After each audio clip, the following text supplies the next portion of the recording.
Secretary report काजी अली रज़ा सनाई वज़ीर आला बलोचिस्तान मीर अली मर्दान डोमगी चयो आहे बालास खान वारे मामले ते असीं संजीदा आहियूं। न्याणी जे एहतजाज के भी कोशिश करे रहिया आहियूं त उन खे बहितर नमूने हल करे सघूं। संदन मुतालबा कंहिं हद ताईं दुरुस्त आहिनि पर एहतजाज जो तरीक़ो दुरुस्त न आहे। हू सकरन लग ॻोठ शमीर राव में सीनियर सियासतदान नज़ीर अहमद राव पारां संदसि मान में ॾिनल मांझाने में ॻाल्हाए रहियो। हिन एतराफ़ कयो त हुकूमत खां कुझु ग़लतियूं थियूं आहिनि पर ग़लतियुनि जो अज़ालो थींदो आहे। मुज़ाहिरीन असां सां सहकार कनि। हिन वधीक चयो त फेडरल में मामलनि खे निबेरण लाइ कमेटी पिणु जोड़ी वई आहे। हिन हिक सवाल जे जवाब में चयो त बलोचिस्तान मामलो इस्लामाबाद जो आहे।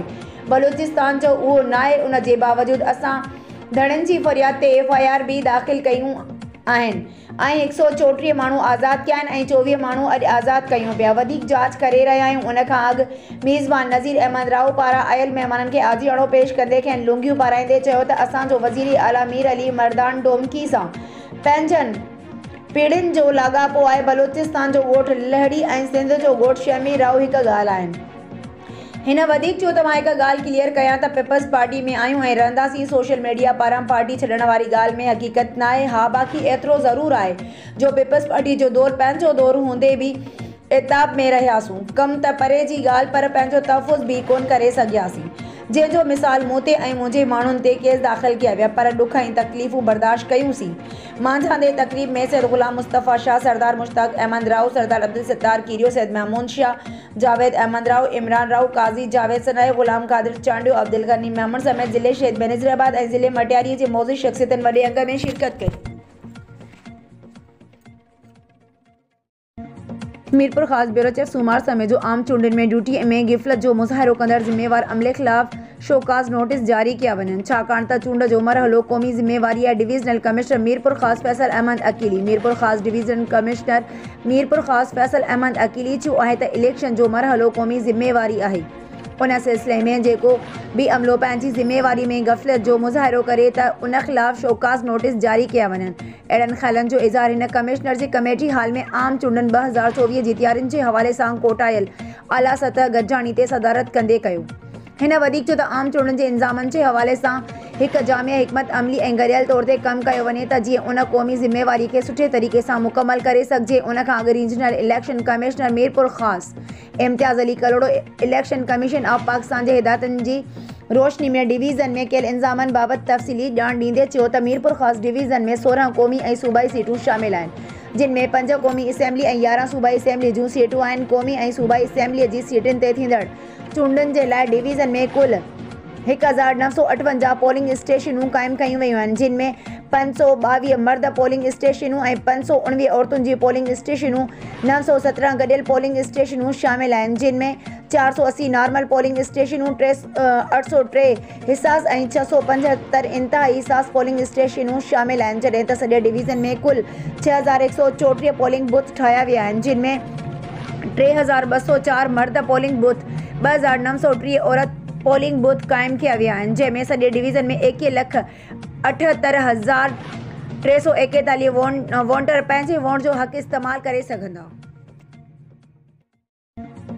काज़ी Ahmad report Sahil Lakho Pakistan Muslim League Noon youth wing division Nawab Shah, सदर मोहम्मद सलीम आराई ऐं general secretary youth wing division Samiullah जी गॾियल मुशावरत सां ज़िले सांगड़ मां यूथ डिवीज़न नायब सदर मैडम नाहिदा साहिबा ऐं ज़िले नौशरो फरोज़ मां youth division media coordinator Walid Hussain Arain खे मुक़ररु करण जो नोटिफिकेशन जारी करे छॾियो। रिपोर्ट रियाज़ Ali Mirani district press club Shikarpur जा दरवाज़ा साफ़ी साथियुनि जे लाइ सदाईं खुलियल रहनि था। शिकारपुर जे ॿिनि वर्किंग जर्नलिस्ट साफ़ी साथियुनि रोज़ाना जज़्बो शिकारपुर जे रिपोर्टर एम अशरफ शेख, रोज़ाना सोशल सिंध न्यूज़ जे रिपोर्टर ज़ुल्फ़िकार अली मंगी उन्हनि ॿिन्हिनि साफ़ियुनि दोस्तनि district press club Shikarpur join कंदे मेंबरशिप हासिल करे वरिती आहे। असां ॿिन्हिनि साफ़ियुनि साथियुनि खे डिस्ट्रिक्ट प्रेस क्लब शिकारपुर में अचण ते खेनि दिलि जी गहराइनि सां वेलकम कयूं था। ठुल ॻाल्हि ॿोल फैज़ सुमरो हाजी शहज़ाद अहमद नूनारी खे उमिरि जी सादत माण ते मुबारकूं ॾियण लाइ साफ़ी बिरादरी अल मंज़िल नूनारी हाउस ठुल ते पहुची हार पराए मुबारकूं ॾिनियूं वयूं। उन मौक़े ते PS ठुल 2 जो आज़ाद उम्मीद वारिस मंज़ूर अहमद नूनारी ऐं मुक़दम मोहम्मद रमज़ान नूनारी पारां साफ़ी बिरादरीअ जे मान में चांहि पार्टी ॾिनी वई। उन दौरान PS ठुल जो आज़ाद उम्मीद वारिस मंज़ूर अहमद नूनारी साफ़ियुनि सां ॻाल्हाईंदे ॿुधायो त अॻवाननि चूंडियल नुमाइंदनि अवाम जी का बि ख़िदमत नाहे कई। ऐं अवाम सां कयल वाइदा वफ़ा न करे अवाम जे पैसनि ते वॾनि शहरनि में अयाशू करे रहिया हुया। हिन चयो त भोतारनि खे कामयाब करण लाइ इलेक्शन में मज़लूम अवाम पंहिंजे औरतुनि समेत बुख ॾुख ते सॼो ॾींहुं कतारनि में धिका खाई बि अॻवाननि चूंडियल नुमाइंदनि खे वोट ॾेई असेंबलीअ में विहारियो। पर उन्हनि अवाम ते आयल ॾुखियो वक़्तु 2010 वारी महाॿोर हुजे या बरसाती ॿोर हुजे, उन्हनि दौरान चूंडियल नुमाइंदनि अवाम खे ॾुखे वक़्त में ॾिसी अकेलो छॾे ॾिनो ऐं हू वॾनि शहरनि में अयाशी वारी ज़िंदगी गुज़ारे रहिया हुआ। मुतासिरनि लाइ आयल राशन, टेंट, ताल पत्रियूं, मच्छरदानियूं, बर्तन घर ऐं इमदाद वग़ैरह पंहिंजनि मनपसंदि माण्हुनि खे ॾेई नवाज़ियो वियो ऐं बेसहारा माण्हू दरबदर वारी ज़िंदगी घारींदा रहिया। लेकिन अवाम जा ख़िदमतगार नुमाइंदा ग़ाइब हुआ। हाणे जॾहिं इलेक्शन जो टाइम आयो आहे त भोतारनि खे अवाम यादि आयो आहे। अवाम उन लाइ अॻवाननि ऐं नुमाइंदनि खां बेज़ार थी चुको आहे। हिन ॿुधायो त मूं NGOs ऐं सरहदी वारनि जे ताउन सां महाॿोर तोड़े बरसाति मुतासिरनि खे राशन, कपिड़ा, कंबल, मच्छरदानियूं ऐं दवाऊं वग़ैरह ॾियारे सहायता कई आहे ऐं ताक़तवार अवाम जी ख़िदमत कई आहे। मेहर मोहतरमा बेनज़ीर भुट्टो जी 16वीं वरसी ते वेंदड़ PP कारकुननि सां रोड हादसो। मेहर रांधण रोड ते PP स्टाफ भरिसां रोड हादसे सबबि 2 ॼणा पीउ पुट ज़ख़्मी अस्पताल मुंतक़िल। ज़ख़्मियुनि में रांधण वासी मोहम्मद सलीम जोगी ऐं संदसि वालिद मिस्री जोगी शामिल आहिनि। ज़ख़्मियुनि खे तालका अस्पताल मेहर आंदो वियो जॾहिं त वाक़िए जी इत्तला बाद अॻूणो सूबाई वज़ीर PP अॻवान फयाज़ अली बुट ग़ुलाम दस्तगीर ॻोरड़ ऐं ॿिया अॻवान तालका अस्पताल मेहर पहुची ज़ख़्मी कारकुननि जी अयादत कई। होॾां ज़ख़्मी पीउ पुट खे तालका अस्पताल बाद लाड़काणो मुंतक़िल कियो वियो।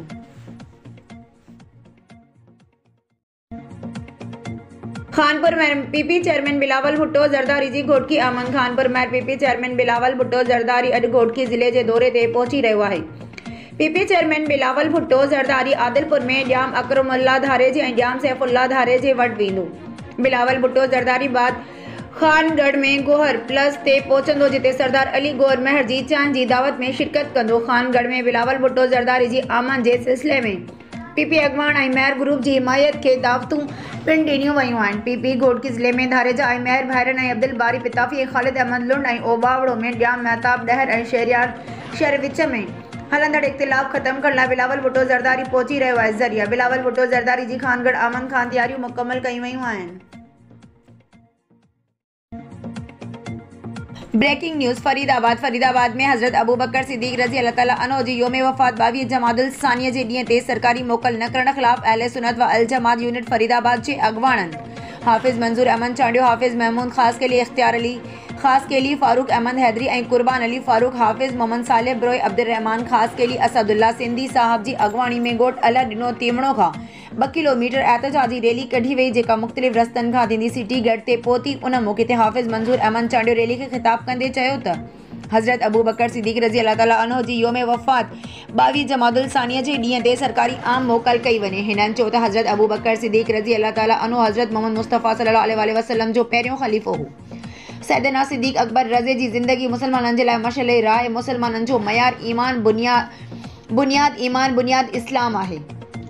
हिननि चयो त अल्लामा इक़बाल जे ॾींहं ते सरकारी सतह ते आम मोकल कई वञे थी, पर अफ़सोस जो हज़रत अबू बकर सिद्दीक़ अन्हु जे योम वफ़ात जे ॾींहं ते सरकारी आम मोकल नथी कई वञे। हिननि पाकिस्तान जी हुकूमत खां मुतालबो कयो त आम मोकल करण जो ऐलान कयो वञे, ॿी सूरत में एहतजाज जो वस्ती कयो वेंदो। अहले सुन्नत व अल जमात यूनिट अलह ॾिनो तीवणो फरीदाबाद। मटियारी रिपोर्ट अज़ीज़ गुल खैबर न्यूज़ हैदराबाद वेझो गोड केयर लंजवाणी में UNFPA ऐं गवर्नमेंट कैनेडा तरफ़ां रूरल सपोर्ट प्रोग्राम नेटवर्क ऐं समाजी तंज़ीम NRSP जे ताउन सां छोकिरनि ऐं छोकिरियुनि जी दोस्तानी जाइ क़ाइमु करे वरिती आहे जिते पंहिंजी मदद पाण तहत औरतुनि ऐं मर्दनि खे तालीम बालगान ॾिनी वञे थी ऐं सिलाई कढ़ाई बर्त गज रिलियूं ठाहिणु सेखारियो वञे थो ऐं सिहत बाबति ॼाण ॾिनी वञे थी। उनखां अलावा क्रिकेट, बैडमिंटन, लाइटूं ऐं ॿियूं मुख़्तलिफ़ रांदियूं खेॾायूं वञनि थियूं ऐं खाधनि जा मुक़ाबला कराया वञनि था। तंज़ीम जे अॻवाननि मुनीर अहमद सबीलाई ख़ासकेली महताब शेख, सईदा खुशबू, शबनम, ज़ाहिदा अबड़ो इजाज़ ॿुधायो त दोस्ताणे जाइ क़ाइमु थियण खां पोइ औरतूं तोड़े मर्द हथ जे हुनर में पाण भरा थी चुका आहिनि ऐं इहे सिलाई कढ़ाई बर्त ब्यूटी पार्लर जो कमु सिखी करे पंहिंजी रोज़गार हासिल करे रहिया आहिनि। उनखां अलावा औरतुनि तोड़े मर्दनि खे क्रिकेट, बैडमिंटन, लाटूं ऐं ॿियूं रांदियूं खेॾायूं वञनि थियूं जेकी सेहतमंद मुआशरे लाइ ज़रूरी आहिनि। हिननि छो त हिन महिल 40 खां मथे औरतूं ऐं 30 खां मथे मर्द असांजी समाजी औताक जो हिसो आहिनि जेका ॻाल्हि असां लाइ क़ाबिले फ़ख़्रु आहे। ज़िले मटियारी जे 14 यूसीज़ में असांजा 28 दोस्ताणियूं जॻहियूं ठहियल आहिनि। हिननि चयो त पूरे सिंध में अहिड़ियूं सरगर्मियूं हुजणु घुरिजनि जीअं औरतूं ऐं मर्द रोज़गार सां गॾु मुआशिरे जा अहम फ़र्द बणिजी सघनि।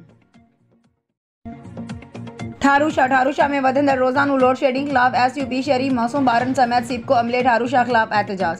एसयूपी जे ज़िले अॻवान रज़ा बैन काशिफ़ सियाल साजिद बबर जी अॻवानी में प्रेस क्लब वारो सिबको एसडीओ फरहान बुट ऐं संदसि अमले ख़िलाफ़ सख़्त एहतजाज।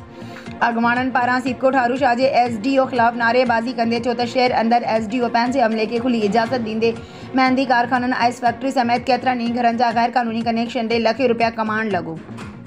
शहर अंदरि तोड़े ॿारड़ियुनि में लाइन लाइसेंस घटि करण लाइ गैर क़ानूनी लोड शेडिंग करे रहियो आहे। गैर क़ानूनी लोड शेडिंग जेका रोज़ानो 18 कलाक कई वञे थी। गैर क़ानूनी कनेक्शन जो वाधू बिल जो बि बोझ बि आवाम सार्फ़िन ते विधो वञे थो। हिननि चयो त लोड शेडिंग ख़त्म न कई वई। शहर अंदरि शटर बंदि हड़ताल करे एसडीओ सिबको फरहान बुट ऐं संदसि करप्ट अमले खे हटाइण ताईं सुख सां न विहंदासीं ऐं एहतजाज सख़्तु कंदासीं। रिपोर्टर नसीर अबड़ो। ठुल रिपोर्ट फेयर Soomro Pakistan Peoples Party city Thul जे नायब सदर मेहदी हसन दश्ती राब्ते करण ते साफ़िन खे ॿुधायो आहे त पीपी अवाम जमहूरी पार्टी या पार्टी में शमूलियत कंदड़ लाइ दरवाज़ा खुलियल आहिनि। हिन चयो त एशिया खंड जी अज़ीम लीडर शहीद मोहतरमा बेनज़ीर भुट्टो जी वरसी में शिरकत लाइ 6 कोच 5 वैन ऐं 3 कारूं सिटी सदर जमील अमन जी अॻवानी में ठुल मां कढियूं आहिनि। हिन चयो त इलेक्शन में पीपीए जे उम्मीदवारनि खे कामयाब करण लाइ अवाम जे दर दर ते वञी वोट ऐं सपोर्ट हासिल कंदासूं। हिन चयो त पीपीए जा उम्मीदवार पूरे पाकिस्तान में अक्सरियत सां कामयाबी माणींदा ऐं मुस्तक़बिल जो वज़ीर आज़म बिलावल भुट्टो ज़रदारी थींदो जेको मुल्क खे बहराननि मां कढी अवाम ऐं मुल्क खे खुशहाल कंदो। हिन चयो त इलेक्शन में पीपी डिवीज़नल सदर मीर इजाज़ ख़ान जखरानी जी क़ियादत में पीपी सॼो ज़िलो स्वीप कंदो। हिन ॿुधायो त पीपी उम्मीदवार डॉक्टर सोराब ख़ान सरकी अवामी ख़िदमतनि जे एवज़ ठुल जो हीरो बणिजी चुको आहे। डॉक्टर साहब खां इलेक्शन खटणु कंहिंजे वस जी ॻाल्हि न आहे। हिन चयो त पीपीए जी मुख़ालिफ़त में केतिरा ई बार इताद ठहिया लेकिन पीपी मुख़ालिफ़नि खे शिकस्त खां सवाइ कुझु न आहे वरियो। हिन इलेक्शन में पीपीए जी मुख़ालिफ़नि जी तॾा वेड़ थींदी। काज़ी अहमद रिपोर्ट सां इलाइक़ो सूबाई तक पीएस 39 काज़ी अहमद ते नॉमिनेशन फारम जी छंड छाण वारो अमल जारी। पाकिस्तान मुस्लिम लीग नून जे सीनियर अॻवान पीएस 39 जे उम्मीदवार सैयद इजाज़ अली शाह लखियारी आरओ ऑफिस पहुची वियो। रिटर्निंग ऑफिसर बाबर निज़ामानी संदसि फारम जी जांच छंड छाण करण बाद फारम बहाल करे छॾिया आहिनि। उन मौक़े ते सैयद इजाज़ अली शाह लखियारी मीडिया सां ॻाल्हाईंदे चयो त 1970 जे ॾहाके खां असांजे ख़ानदान सियासत शुरू कई आहे ऐं मुंहिंजे चाचो बाबा साहिब पंहिंजे तक जी अवाम जी ख़िदमत कई आहे ऐं हाणे उन जे नक्शे क़दम ते हलंदे ख़िदमत जो जज़्बो रखंदे इलेक्शन में फारम भरायो आहे। हिन दफ़े बि उन उम्मीद सां पीएस 39 ते मुस्लिम लीग नून जे टिकट तां इलेक्शन विड़ी रहियो आहियां। अगरि तक जी अवाम वोट ॾेई खटरायो त बिना फ़र्क़ जे पंहिंजे तक जी अवाम जी ख़िदमत कंदुसि। मटियारी रिपोर्ट अज़ीज़ गुल खैबर। एसएसपी मटियारी नूरुल हक रिंद बदली थी वियो। बदली बाद ही चार्ज छॾे रवानो थी वियो। नए मुक़ररु थियल एसएसपी अली असगर शाह मटियारी ज़िले जी चार्ज वठण बाद वर्क शुरू करे छॾियो आहे।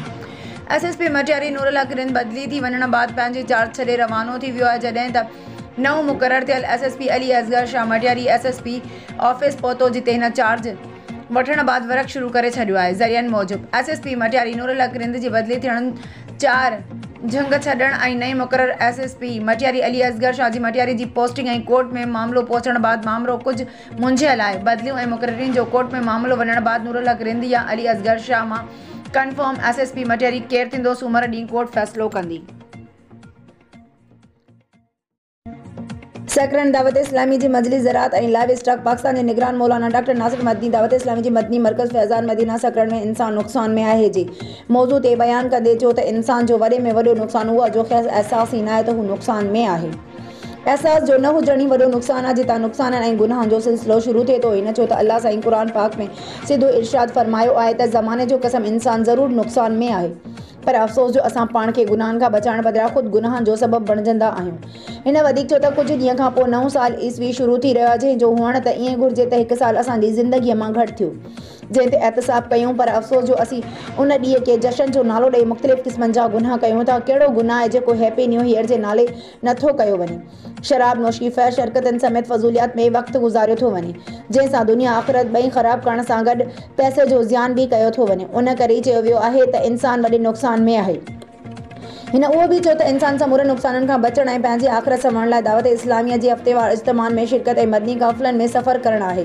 इज्तिमा में तालिका निगरान हाफ़िज़ मुख़्तियार अली कुर्मी, टाउन निगरान ग़ुलाम नबी अतारी, हाफ़िज़ शाहिद नवाज़ अतारी हफ़्तेवार ज़िक्र ऐं दुआ कराए, जंहिं बाद सलवात व सलाम ते इज्तिमा जी पुॼाणी थी।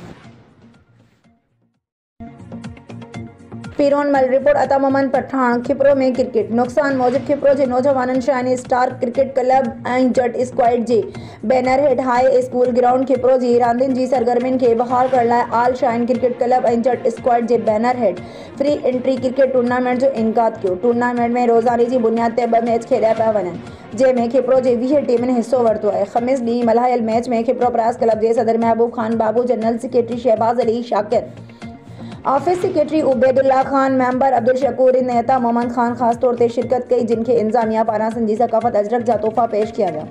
मैन ऑफ दी मैच जो एवॉर्ड इब्राहिम कुब्बर खटियो, जंहिंखे मैन ऑफ दी मैच जी ट्रॉफी ऐं नक़द इनाम खिपरो प्रास क्लब जे सदर महबूब खान बाबू ॾिनो। मटियारी रिपोर्ट अज़ीज़ गुल ख़ैबर सिंध जे महान कवि शाइर अयाज़ शेख जी अॼु 6वीं वरसी मल्हाई पई वञे। भिड़शाह में कराड़ कप ते संदसि आख़िरी आरामगाह ते अदीब शाइर ऐं दानिश्वर भेटा पेश करण जे लाइ पहुची विया आहिनि। शेख अयाज़ यादगार कमेटी ऐं ॿियनि तरफ़ां सिंध जे महाकवि शाइर जी मज़ार ते अजरक ऐं गुलनि जूं चादरूं चाढ़ियूं वयूं।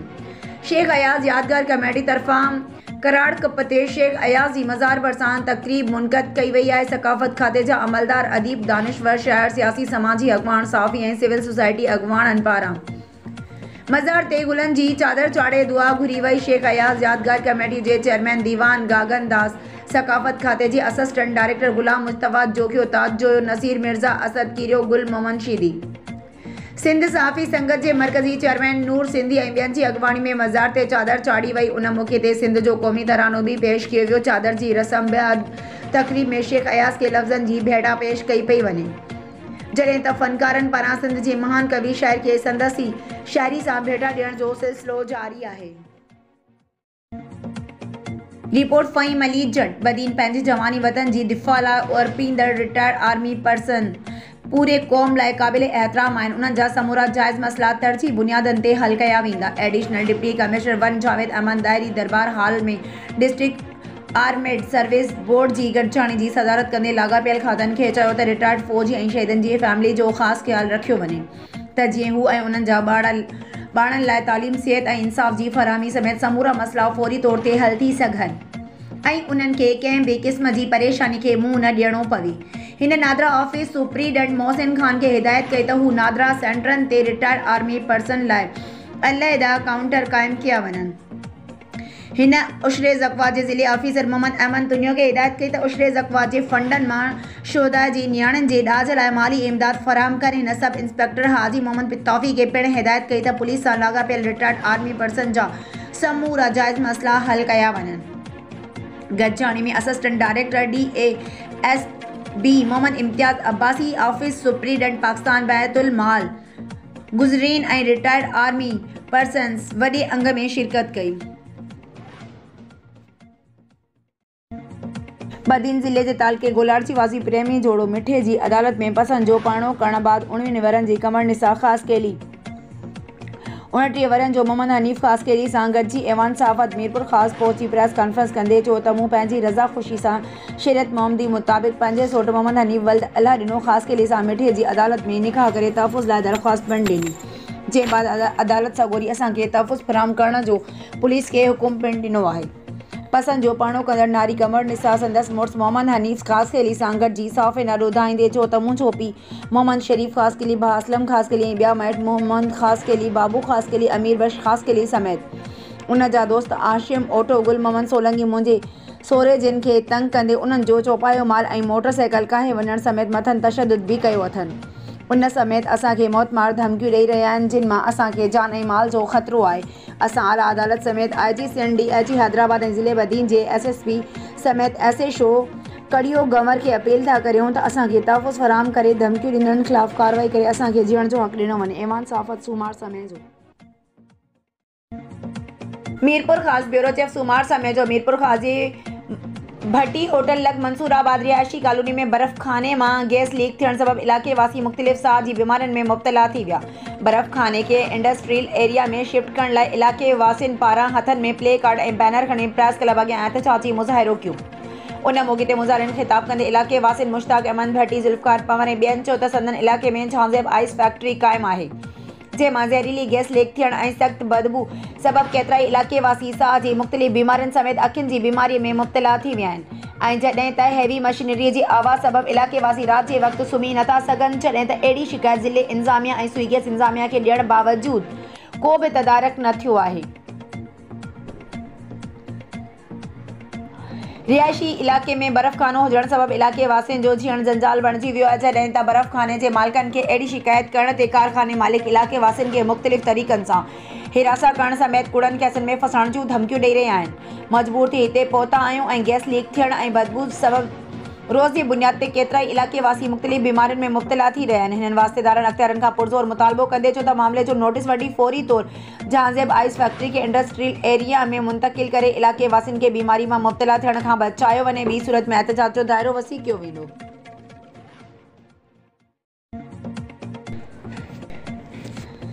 झरक रिपोर्ट लखा ॾिनो। झरका यूसी झरक ऐं यूसी टंडो हाफ़िज़ शाह मां बेनज़ीर भुट्टो जी 100वीं वरसी जे मौक़े ते chairman Akhtar Dil, vice chairman Akram Memon, Akbar Memon, general secretary UC Jhirk जिन जी अॻवाणीअ में सवें कारकुननि, वर्कर ऐं जी आला काफ़िले जी सूरत में शहीद बेनज़ीर भुट्टो जी वरसी में शिरकत कई, जिते पाकिस्तान पीपल्स पार्टी ज़िले सदर सादिक मेमण ऐं ज़िले ठटे जे चेयरमैन अब्दुल हमीद पंवर सां गॾी ख़ुदाबख़्श भुट्टो लाड़काणे में मुलाक़ात कई।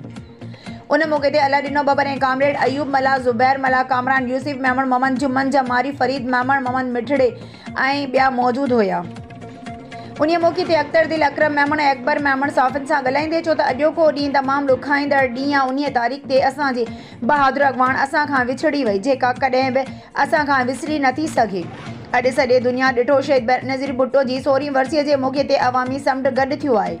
उन्हीअ मां उहो साबित थियो आहे त अॼु बि मुल्क जो अवाम पाकिस्तान पीपल्स पार्टी ऐं शहीद बेनज़ीर भुट्टो सां गॾु आहे। 8 फरवरी पाकिस्तान पीपल्स पार्टी वॾी अक्सरियत सां कामयाबु थींदी, जॾहिं मुल्क जो वज़ीर आज़म बिलावल भुट्टो ज़रदारी थींदो।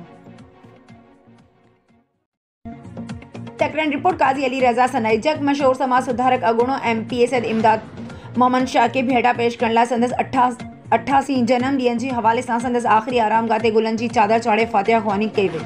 उन मौक़े ते संदसि फर्ज़ंद डॉक्टर सैद ज़िया शाह मीडिया सां ॻाल्हाईंदे चयो त साईं इमदाद शाह पंहिंजनि इदारनि जी मालिकी करण जो दर्स ॾिनो। सरकारी इदारा जेकी असांजे टैक्सनि ते जुड़नि था ऐं हलनि था, पर अफ़सोस जो मौजूदा दौर में सरकारी इदारनि खे माल गनीमत सम्झी लुटियो वञे थो। साईं इमदाद शाह जेतिरो वक़्त बि सियासत कई, ख़िदमत जे जज़्बे सां कई, बिना कंहिं ज़ात पात रंग नसल जे। हिन उहो बि चयो त साईं GM सैद चवंदो हो त सियासत उहो करे जंहिंजो किरदारु साफ़ हुजे, जिते इमदाद शाह अमल करे ॾेखारियो। इमदाद फाउंडेशन जे चेयरमैन प्रोफेसर इनाम भट्टीअ चयो त इमदाद शाह नालो वठण सां ईमानदारी, सचाई, ख़िदमत ऐं धरतीअ सां मोहबत ज़हन ते तरी अचे थी।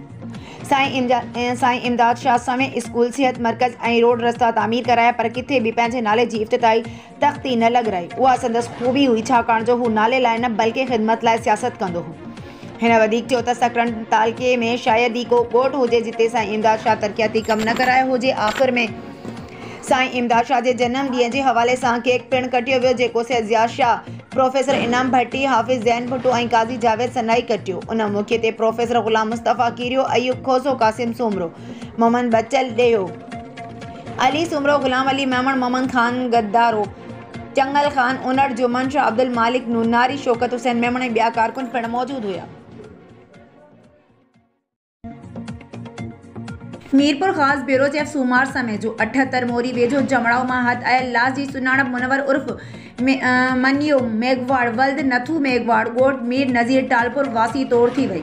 संदसि वार संजो चवण त मुनवर उर्फ मुनियो 8 ॾींहं अॻु घरां नाराज़ थी निकितो हो, जंहिंखे असां ॻोल्हे रहिया हुआसीं ऐं दिलबर महर थाणे ते इतला पिणु ॾिनो, पर अॼु नामालूम शख़्स जी लाश हथ अचण वारे इतला ते पहुची सुञाणप कई आहे।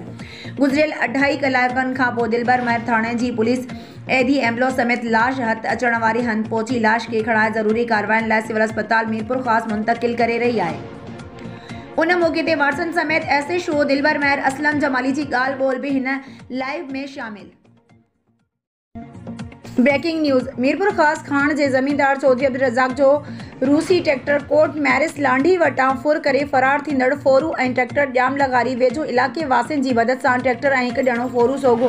2 फोरू फरार थी विया। ट्रैक्टर ऐं जवाबदार शख़्स तालके थाणे जी तहवील में थाणे ते मौजूद मुतासिर ज़मीनदार चौधरी अब्दुल रज़ाक ॿुधायो त ट्रैक्टर 1 वॻे फुर थियो। इतला ते ॻोठाणनि सां गॾिजी पीछो कंदे ट्रैक्टर खे रोकियो त जवाबदार फायरिंग कई। ॿिए तरफ़ सोघो थियल फोरू पंहिंजे ऐं साथी जी तफ़सील पुलिस खे ॿुधाईंदे ऐवान साफ़त सूमार समय जो मीरपुर ख़ास ब्यूरो चीफ सूमार समय जी अवाम लाइ ख़राब ख़बर। पुराणे सिविल अस्पताल जो एमरजेंसी वार्ड पुराणे सिविल अस्पताल मां ॿारनि जे वार्ड ऐं गाइनी वार्ड समेत सॼे पुराणे सिविल अस्पताल खे ख़ाली कराइण जो हुकुम डायरेक्टर हेल्थ मीरपुर ख़ास पारां director general health services Sindh खे लिखियल ख़त में चयो वियो आहे त मौजूदा हिदायतुनि वारे मैन्युअल में समूरियूं हालतूं मौजूदु आहिनि। ख़त में चयो वियो आहे त शहरी NDHO ऐं शहीद मोहतरमा बेनज़ीर भुट्टो अस्पताल आहे जेका 24 कलाक हलंदी आहे, जॾहिं त बेनज़ीर अस्पताल में कंहिं बि क़िस्म जो को बि कंसल्टेंट डॉक्टर मौजूदु न आहे जेको 24 कलाक रुगो सुबुह 8 वॻे खां शाम 6 वॻे ताईं हलंदो आहे, जॾहिं त न्यू DHQ सिविल अस्पताल में ॿारनि जो वार्ड या गाइनी वार्ड जी सहूलियत न आहे। पुराणी सिविल अस्पताल मां ॿारनि खे कढण जो फ़ैसिलो कयो वियो आहे। अरबनि रुपयनि जी लागत सां नओं वार्ड गाइनी वार्ड ख़ाली करण ऐं पुराणे एमरजेंसी वार्ड खे मुकमल तौर ते ताला लॻाए शहर खां 5 किलोमीटर परे न्यू DHQ अस्पताल मुंतक़िल करण जो फ़ैसिलो कयो वियो आहे। तारीख़ ॾांहुं मुंतक़िल करे सघिजे थो। यादि रहे त उहो फ़ैसिलो शहरियुनि जी पुराणी मुतालबे जी उबतड़ सिंध जे निगरान वॾे वज़ीर खे ग़लति ब्रीफिंग ॾींदे पुराणे सिविल अस्पताल जे एमरजेंसी वार्ड जी मुंतक़िली ते उलमाए एक्शन कमेटी वापारियुनि साफ़िन समेत सॼे शहर जे अवाम पारां ज़बरदस्त एहतजाजी मुज़ाहिरो करे धरणो हंयो वियो। फरीदाबाद ऐं भरपासे में वधंदड़ बदअमनी समाजी बुरायूं वधी वञण। फरीदाबाद थाणे ते नाअहल करप्ट राशि अवाम आज़ारींदड़ SHO खे ॿीहर मुक़ररु करण ख़िलाफ़ सियासी समाजी तंज़ीमुनि जे अॻुवाणनि जो एडवोकेट आशिक़ सोलंकी सिंगार चांडियो। इम्तियाज़ सोलंकी ऐं ॿियनि जी अॻुवाणनि में छंडण मोरी ते धरणो पुलिस ख़िलाफ़ सख़्त नारेबाज़ी। SSP दादू शबीर सेठार इलाइक़े में वधंदड़ बदअमनी चोरियूं फुरूं धाड़ा ख़त्म करण बजाए अॻूणे SSP अब्दुल ख़ालिक पीरज़ादो पारां ॾोहारी वारदातुनि में मुलविस ॼाणाए नौकरी मां फ़ारिग़ कयल SHO क़यूम खोसो खे मुक़ररु करे असांखे ॾोहारियुनि हवाले कयो वियो आहे। मुज़ाहिरीन SHO क़यूम खोसो जे मुक़ररु थियण बैदि इलाइक़े में सरेआम पुलिस सरपरस्ती में कुकड़नि डांदनि जूं मेलूं जुआ ऐं मंशियात जा अदा हलण शुरू थी विया आहिनि। ॾोहारियुनि जे साथारी SHO खे हटाए ईमानदार पुलिस इंस्पेक्टर मुक़ररु करे इलाइक़े मां बदअमनी समाजी बुरायूं ख़त्म कयूं वञनि। मुज़ाहिरीन मटियारी रिपोर्ट अज़ीज़ गुल ख़ैबर बलोचिस्तान जे निगरान वॾे वज़ीर अली मर्दान डोमकी न्यू सईदाबाद वेझो ॻोठ ढिंगाणो जमाली में गस्टा अॻवान अली अहमद जमाली जी दावत में शिरकत कई। उन मौक़े ते हिन मीडिया सां ॻाल्हाईंदे चयो त बलोचिस्तान में घणे वक़्त खां कशीदगी जारी आहे पर हाणे अमन अमान आहे। तुर्बत में बालाच बलोच वारो जेको मसइलो थियो आहे उन लाइ फिकिट फाइंडिंग कमेटी जोड़ी छॾी आहे। उन जे रिपोर्ट अचण बैदि उन ते अमल कयो वेंदो। उन खां अलावा कोर्ट जे हुकुम ते 4 ऑफिसरनि खे उन जे उहिदनि तां हटायो वियो आहे ऐं जेके एहतजाज करे रहिया आहिनि उन्हनि खे 32 ॾींहंनि ताईं बलोचिस्तान हुकूमत मुंहुं ॾिनो। उन बैदि इहे इस्लामाबाद रवाना थी विया जिते 3 वफ़ाक़ी वज़ीर जी कमेटी जोड़ी वई आहे।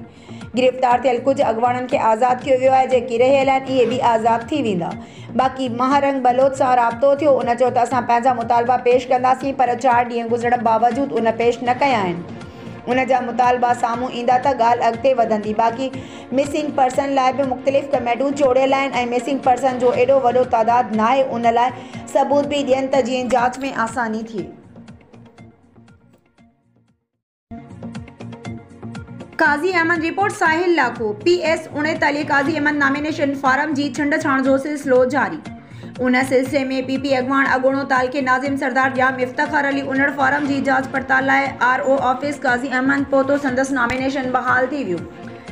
RO ऑफिस ॿाहिरां सरदार इफ्तिखार अली उनड़ मीडिया सां ॻाल्हाईंदे चयो त गुज़िरियल 10 सालनि में पीपल्स पार्टी जे अॻवाननि चूंडियल नुमाइंदनि काज़ी अहमद शहर खे मुकमल नज़रअंदाज़ कयो आहे। उन करे पंहिंजे शहर ऐं शहरियुनि जी मालिकी करण लाइ असां PS 39 ते इलेक्शन विढ़ण जो फ़ैसिलो कयो आहे। असां PP पार्टीअ जी क़यादत खे अपील था करियूं त हिन दफ़े असांखे PP जी टिकट ॾिनी वञे त काज़ी अहमद जी अवाम जा मसइला हल कराए सघूं।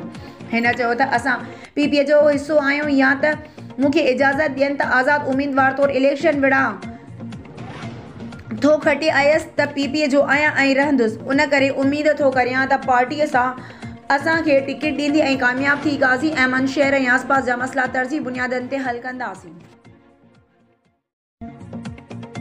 ब्यूरो चीफ जिला दादू साहब खान हालोजी रिपोर्ट मुताबिक मेहड़ वेझो यूसी काज़ी आरफ पीपी चेयरमैन काज़ी वाजिद मैसर जे फ्रॉड खिलाफ वापारी मोहम्मद जुम्मन चांडियो तरफ़ां पंहिंजे अनाज जे दुकान खां काज़ी वाजिद मैसर खिलाफ दूलन ऐं शनन सां एहतजाजी रैली कढी काज़ी आरिफ चौक ते मुज़ाहिरो कयो वियो। उन मौक़े ते वापारी मोहम्मद जुम्मन चांडियो चयो त आउं हिकु शरीफ़ शहरी ऐं कारोबारी इंसान आहियां, जॾहिं त काज़ी वाजिद मैसर मूंखां जॻह हिकु कार ऐं मोटरसाइकिल जो सौदो कयो हो, जंहिंजी टोटल क़ीमत 1 करोड़ 10 लख रुपया तय थी ऐं काज़ी वाजिद मैसर पारां असांखे उन रक़म जा चेक ॾिना विया, जंहिं बैदि काज़ी वाजिद मैसर पारां सौदे जी रक़म में ॾिनल उन्हनि चेकनि जी FIR दाख़िल कराई आहे त मुंहिंजा उहे चेक गुम थी विया आहिनि। जुम्मन चांडियो नाले शख़्स खे हथ आया आहिनि जेको हाणे असांखे ब्लैकमेल करे रहियो आहे। मोहम्मद जुम्मन चांडियो वधीक ॻाल्हाईंदे चयो त असांजा पैसा काज़ी वाजिद मैसर ॾांहुं रहियल आहिनि, जेका सभिनी शहरवासियुनि खे ख़बर आहे। पंहिंजी रक़म घुरण तां काज़ी वाजिद मैसर असांखे संगीन नतीजा भोगण सां गॾु मौतमार धमकियूं ॾेई रहियो आहे। वापारी मोहम्मद जुम्मन चांडियो तरफ़ां कानून नाफ़िज़ कंदड़ इदारनि में वेठल इंसान दोस्त ऑफिसरनि खे अपील कंदे चयो त फौरी तौर फ्रॉड कंदड़ काज़ी वाजिद मैसर ख़िलाफ़ नोटिस वठी मूं सां इंसाफ़ कयो वञे। उन मौक़े ते SUP मेहर जिस्कम चांडिया, नौजवान इत्तेहाद पाकिस्तान, PTI ऐं सिविल सोसाइटीअ जे अॻवाननि पिणु रैली में शिरकत कई।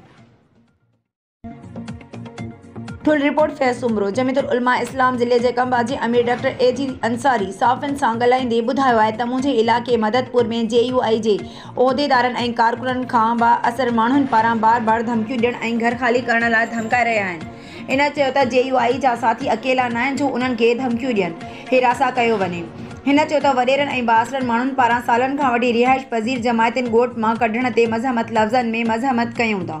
हिन चयो त असां JUI जे कारकुननि सां गॾु आहियूं ऐं वॾेरनि अहिड़ा नारवा सलूक बंदि न कया त असां बि मैदान में लहंदासीं। हिन मुतालबो कयो त JUI जे उहिदेदारनि खे धमकियूं ऐं घरनि खां बेदख़ल करणु बंदि करे अहिड़े अमल जो नोटिस वरितो वञे, ॿी सूरत में एहतजाजनि जो सिलसिलो शुरू कंदासूं।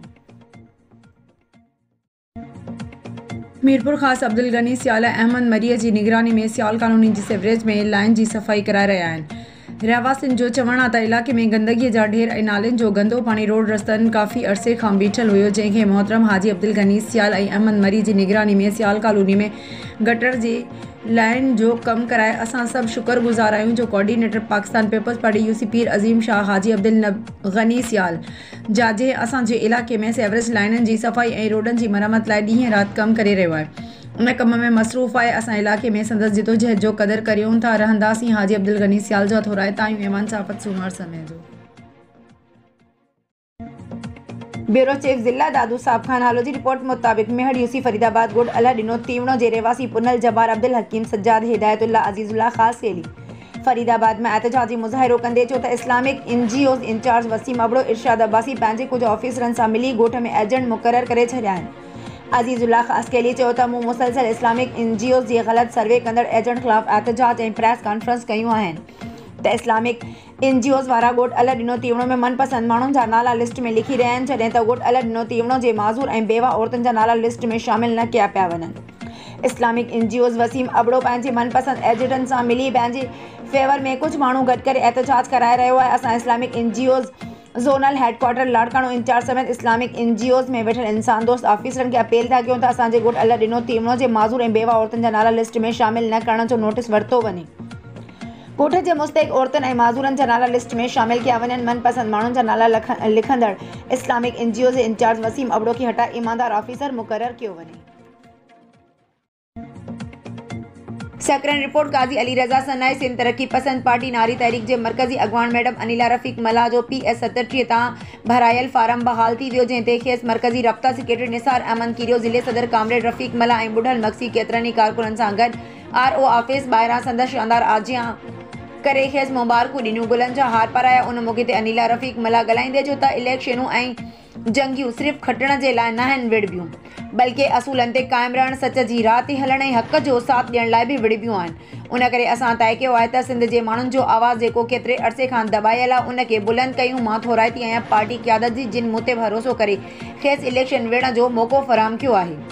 हिन वधीक चयो त सिंध जे पढ़ियल तबिके जी नुमाइंदगी करण ऐं ख़ासि करे नवाब शाह वासिन सां गुज़िरियल 15 सालनि खां जारी ज़ुल्म ख़िलाफ़ आवाज़ उथारण लाइ इलेक्शन में हिसो वठी रही आहियां। उन मौक़े ते मैडम सिंधू डायरी, शाहनवाज़ कीरियो, ज़ैन संतोष आकिब खां सवाइ केतिरा ई कारकुन मौजूदु हुया। सकरण सिंध परिहाड़ वेलफेयर इतिहाद जो अहम इजलास सूबाई सदर वाहिद दिनो परिहाड़ जी सदारत हेठ परिहाड़ हाउस सकरण ते मुनक़द कियो वियो, जंहिंमें सिंध जे मुख़्तलिफ़ शहरनि मां परिहाड़ बिरादरी जे मौजूदनि समेत सुप्रीम काउंसिल जे चेयरमैन डिवीज़न ज़िलनि ऐं तालुक़नि जे उहिदेदारनि शिरकत कई। इजलास में सपवा जे तंज़ीमी कारकर्दगी पिणु ज़ेरे बहस आई, जंहिं बाद गॾियल सलाह मशवरे बाद अहम फ़ैसिला पिणु कया विया, जॾहिं त उहो पिणु तय कयो वियो त मुल्की सतह ते थींदड़ आम चूंडुनि में परिहाड़ बिरादरीअ जूं उम्मीदवार जिते भी इलेक्शन में हिस्सो वठंदो उन जी हर हवाले सां भरपूर मदद कई वेंदी। इजलास में उहो पिणु फ़ैसिलो कयो वियो जल्द सॼे सिंध जो दौरो करे सपवा खे तंज़ीमी तौरु मज़बूत करणु ऐं बिरादरी जी फलाह व बहबूद लाइ कोशिशूं कंदासीं, जंहिं लाइ डिवीज़न सतह ते कमेटियूं जोड़ियूं वेंदियूं। इजलास में माशूक अली परिहाड़ ऐं अली नवाज़ परिहाड़ पिणु शरीक हुआ। काज़ी अहमद रिपोर्ट साहिल लाखो सिंधी अदबी बोर्ड पारां हटायल ढगे वारे तारीख़ी लोगो जी बहाली लाइ सिंधी अदबी संगत मर्कज़ जे सॾ ते सीन अलिफ सीन शाह काज़ी अहमद ऐं शाख यारो बहारो पारां शाइरनि अदीबनि परवानो सूमरो एहसान मीरल सेतो शताब ज़रदारी रियाज़ मशहूरी MB डायरी सुल्तान सूमरो रफ़ीक मला जी अॻवानी में प्रेस क्लब काज़ी अहमद आरो एहतजाजी मुज़ाहिरो कंदे चयो त सिंधी अदबी बोर्ड पारां ढगे वारो तारीख़ी लोगो हटाइण जी सख़्त लफ़्ज़नि में मज़हमत कयूं था। हिननि चयो त सिंधी अदबी बोर्ड जो ढगे वारो लोगो 1958 खां क़ाइमु थियल आहे, जॾहिं त ढगो सिंधू सभ्यता जो अलामतनि मां अहम अणॼाण आहे।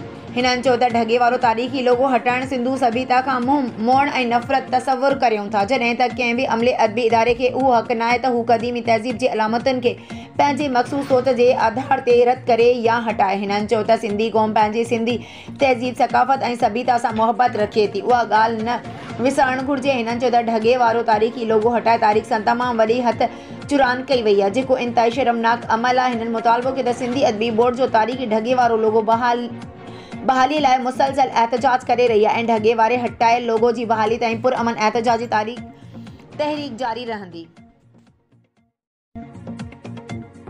मेहर जे मखदूम बिलावल कॉलोनी मां शाहनवाज़ सूमरो जे घर मां 2 ॾींहं अॻु चोरी थियल वारे वाक़िए ख़िलाफ़ पोरियत एहतजाज कंदे नेशनल प्रेस क्लब मेहर जे साफ़िन अॻियां दाईंदे चयो आहे त 2 ॾींहं अॻु नामालूम चोर घर में दाख़िल थी घर में पियल न्याणीअ जो ॾाज ऐं सोना ज़ेवर रोक रक़म ऐं ॿियो सामान चोरी करे फरार थी विया आहिनि। हिननि चयो त 2 ॾींहं गुज़रण बावजूदि पुलिस को बि क़दम नाहे खयो। हिन घुर कई आहे त जवाबदारनि ख़िलाफ़ कार्रवाई करे चोरीअ जो सामान वापसि करायो वञे। सकरण पाकिस्तान पीपल्स पार्टी जे सीनियर अॻवान सरदार अब्दुल सत्तार कीरियो चयो आहे त सिंध जूं ओताकू मोहबतनि जो मर्कज़ आहिनि, जितां प्यार अमन ऐं भाईपी जो पैगाम वञे थो। हू सकरण लॻ ॻोठ ईसो कीरियो में अब्दुल रहमान कीरियो पारां संदसि मान में ॾिनल मांझांदे में ॻाल्हाए रहियो हुयो। हिन चयो त हीउ ॻोठ तारीख़ी ॻोठ आहे, जितां सदाईं मोहबतूं मिलियूं आहिनि। अॼोको मांझांदो बि बहानो आहे। कचहरीअ जो असीं थोराइता आहियूं। हिते जे मेज़बाननि जा जिन मोहबत वारनि माण्हुनि सां मिलण जो मौक़ो ॾिनो ऐं दुआ आहे त सिंध जूं ओताकूं वसंदियूं रहनि, जितां भाईपीअ जो पैगाम पखड़ंदो रहे। मांझांदे में वसीम बारी कीरियो, शहज़ादा अब्दुल्ला कीरियो, काज़ी जावेद सनाई, डॉक्टर AD कीरियो, शेर ज़मान कीरियो, मोहम्मद बच्चल कीरियो ऐं यूसुफ ब्रोई पिणु महिमान तौरु शरीक हुआ। उन मौक़े ते मेज़बान अब्दुल रहमान कीरियो ॻाल्हाईंदे चयो त सरदार अब्दुल सत्तार कीरियो असांजी बिरादरी समेत इलाइक़े जे माण्हुनि लाइ छपर ऐं छांव आहे। वटां सां हमेशह प्यार मिलियो आहे, उन करे अॼु संदसि मान में मांझांदे जो एहतमाम कयो आहे। मां थोराइतो आहियां सरदार अब्दुल सत्तार कीरियो समेत समूरनि महिमाननि जो, जिन शिरकत करे मान मथाऊं कयो। उन मौक़े ते उमर ॼाम कीरियो, पीर मोहम्मद कीरियो, अब्दुल हफ़ीज़ कीरियो, मोहम्मद हसन, अब्दुल हमीद कीरियो, अब्दुल वहाब कीरियो ऐं अमीर अहमद कीरियो पिणु मौजूदु हुआ। सकरण थलसीमिया पेशेंट्स वेलफेयर सोसाइटीअ जे सेक्रेटरी डॉक्टर मोहम्मद सादिक सियाल ऐं जॉइंट सेक्रेटरी गुलाम नबी चन्ना पारां निकाह खां अॻु घोटकुंवार जी थलसीमिया जी ट्रस्ट लाज़मी करण वारी हलायल तहरीक कामयाबीअ ॾांहुं वधण लॻी। सोशल मीडिया, प्रिंट मीडिया ऐं इलेक्ट्रॉनिक मीडिया ज़रिए पकड़ियल पैगाम जो असर आम माण्हुनि ताईं पहुची चुको आहे। उन सिलसिले में थलसीमिया खां बचाव बाबति आगाही प्रोग्राम जे कोऑर्डिनेटर आगा राशिद मीडिया खे ॿुधायो त असां मुख़्तलिफ़ तालीमी इदारनि में वञी आगाही सेमिनार मुनक़द कया, जिते डॉक्टर मोहम्मद सादिक सियाल थलसीमिया जी बीमारी खां बचाव जो वाहिद हल निकाह खां अॻु टेस्ट कराइण आहे। ते लेक्चर ॾिना। अहिड़े पैगाम खां पोइ नौजवाननि पारां टेस्टूं करायूं पियूं वञनि, जंहिंमें 3 नौजवान राशिद अली सोलंकी, सज्जाद अली बोज़ार ऐं अब्दुल कवी तुनियो थलसीमिया सेंटर पहुची टेस्टूं करायूं। नौजवाननि जो चवणो त मीडिया ज़रिए पैगाम ॿुधी थलसीमिया केयर सेंटर नवाबशाह पहुता आहियूं। आगा राशिद उहो बि ॿुधायो त थलसीमिया टेस्ट जिन लेबॉरेटरियुनि में हज़ारे रुपयनि में कई वञे थी, पर थलसीमिया सेंटर नवाबशाह मुफ़्त में करे रहियो आहे। उन करे नौजवान छोकिरा ऐं छोकिरियूं उन मां फ़ाइदो हासिल कनि। मीरपुर खाजे मौसूम बिरयानी जी दुकान ते 250 रुपए जी दिहाड़ी ते कम कंदड़ बाड़े के वारन में झले मथो खंबे में हणी ज़ख्मी कंदड़न जो एहतसाब केर कंदो। सिंध जे हज़ारे मौसूम बाड़न के किताबन बजाय हथन में तगारियूं प्लेटूं बेलचा आखिर कैसे ताईं हूंदा। मीरपुर खाजे इलाके अली टालपुर टाउन जे रहवासी दिल्ली बिरयानी वारे वट 250 रुपए ते दिहाड़ी ते मजदूरी कंदड़ माशूक मल्ला के बिरयानी जी प्लेट देर सां गिराक के ॾियण ते तशद्दुद जो निशानो बणाए वारनि मां झले मथो खंबे सां हणी ज़ख्मी कयो वियो। ज़ख्मी बाड़े के वरी दवा पट्टी कराए हमदर्दी ॾेखारी वई। असांजी रियासत ज़िले इंतज़ामिया मक़ामी पुलिस इन मौसूम यतीम मज़दूर बाड़े के इंसाफ़ ॾियारे या न ॾियारे, पर अल्लाह पाक ज़रूर हिन मौसूम 250 रुपए ते मज़दूरी कंदड़ बाड़े जे वारनि मां झले मथो खंबे में हणी मथो फाड़ींदड़नि खां हिसाब वठंदो। मीरपुर ख़ास समेत सिंध में मौसूम बाड़ा गुरबत सबब पढ़ण जे बजाय मज़दूरियूं कनि था ऐं रोज़ 100-200 जी हुसूल लाइ जिनसी ज़्यादती ते तशद्दुद जो निशानो बणिजनि था। इंसानी हुकूक जा इदारा बाड़नि जे तहफ़्फ़ुज़ लाइ कमु कंदड़ गैर सरकारी इदारा उन्हनि मौसूम जे हुकूक जे नाले ते जेका फंडिंग करे अयाशियूं कनि था, उन्हनि भयानक माण्हुनि जो हशर बि दुनिया में ख़राब थींदो। ऐवान साफ़त सूमार समय जो ब्यूरो चीफ जिला दादू साहब खान हालो जी रिपोर्ट मुताबिक मेड़ में सिंध जी बहादुर न्याणी शहीद मोहतरमा बेनज़ीर भुट्टो जी 16वीं वरसी जे ॾियारे ते तालका अस्पताल मेड़ MS पारां रिस्क मैनेजमेंट के नज़र में रखंदे 2 हंधनि ते मेडिकल कैंप लगाई वई। तफ़सील मूजिब मेड़ में बानी कायद चेयरमैन शहीद ज़ुल्फ़िकार अली भुट्टो जी बहादुर सिंध जी न्याणी शहीद रानी मोहतरमा बेनज़ीर भुट्टो साहिबा जी 16वीं वरसी जे मौके ते ख़ैज़ ख़ैरात जी तहसीन पेश कंदे तालका अस्पताल मेड़ MS डॉक्टर हिदायत अली खोसो पारां रिस्क मैनेजमेंट के मद्देनज़र रखंदे इंडस हाईवे ते 2 मेडिकल कैंपूं मेड़ CNG बाईपास धामरा वाह वटि लॻाई छॾियूं। मेडिकल कैंप में फर्स्ट एड में कमु ईंदड़ तमामु दवाउनि ऐं एक्सपेनेटिस जो बंदोबस्तु कयो वियो। मेडिकल कैंप में डॉक्टर ख़ालिद बिरोही, डॉक्टर असद वली डेरो, इशफाक अहमद देपर, अज़म अली पंवर समेत ट्रेंड डॉक्टर्स ऐं nursing officers data entry operator ऐं ड्राइवरनि खे ड्यूटी ते पाबंद कयो वियो। ड्यूटी कंदड़ डॉक्टरनि समेत पूरे स्टाफ के लंच पिणु ॾिनो वियो।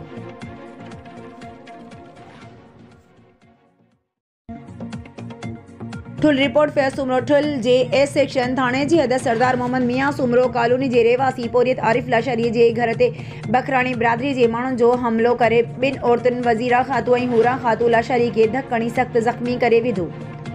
वारसनि ज़ख्मियुनि खे तालका अस्पताल ठुल आंदो वियो। राब्ते करण ते मुतासिर आरिफ लाशारी साफ़िन खे ॿुधायो त कुझु ॾींहं अॻु मस्तानो छोकिरो मिर्गीअ जी बीमारी में पाणी में किरी फ़ौत थी वियो। उन्हनि जो पहिरियां इल्ज़ाम सूमरा बिरादरीअ जे माण्हुनि मथां मड़े केस कयो वियो। हाणे असांजो घर ऐं प्लाट फबाइण लाइ बखराणी बिरादरीअ जे माण्हुनि असांजे घर ते बिला जवाज़ हमलो करे भञ-डाह करण बाद औरतुनि खे तशद्दुद जो निशानो बणाए 2 औरतुनि खे ज़ख्मी करे फ़रार थी विया आहिनि।